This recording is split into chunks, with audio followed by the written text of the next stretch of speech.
رسول اللہ صلی اللہ علیہ وسلم نے فرمایا،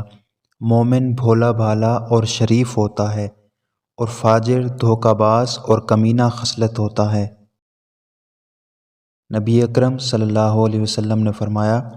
آدمی کا اپنے بال بچوں پر خرچ کرنا صدقہ ہے۔ نبی اکرم صلی اللہ علیہ وسلم نے فرمایا، سب سے بہتر دینار وہ دینار ہے جسے آدمی اپنے اہل و عیال پر خرچ کرتا ہے، اور وہ دینار ہے جسے آدمی اپنے جہاد کی سواری پر خرچ کرتا ہے،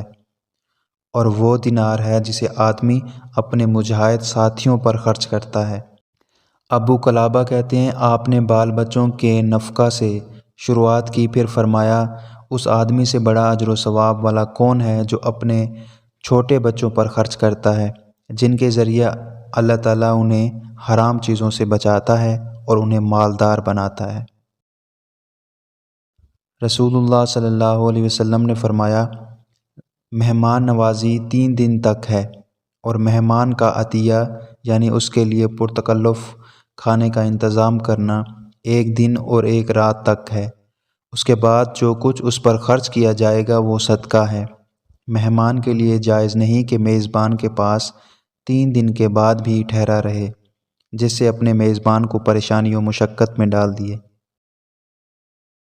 آپ نے فرمایا، بیوہ اور مسکین پر خرچ کرنے والا اللہ کی راہ میں جہاد کرنے والے کی طرح ہے، یا اس آدمی کی طرح ہے جو دن میں روزہ رکھتا ہے اور رات میں عبادت کرتا ہے۔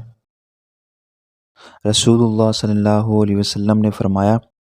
اللہ تعالیٰ اس بندے کو تر و تازہ رکھے جس نے ہم سے کوئی حدیث سنی، پھر اس کو یاد کیا یہاں تک کہ اس کو آگے پہنچا دیا۔ اگر 3 چیزیں ہوں تو مسلمان کا دل خیانت نہیں کرتا: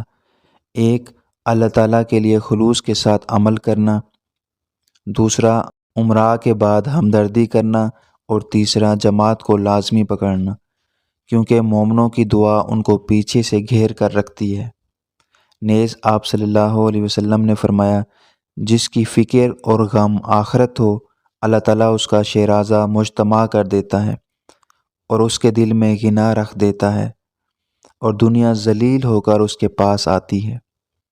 لیکن جس کی نیت اور عزم دنیا ہی ہو تو اللہ تعالیٰ اس کے مشاغل بڑھا دیتا ہے اور اس کی فقیری اس کی پیشانی پر رکھ دیتا ہے،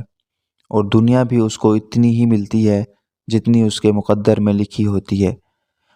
اس نے ہم سے نماز وسطیٰ کے بارے میں سوال کیا، آپ صلی اللہ علیہ وسلم نے فرمایا، یہ ظہر ہے۔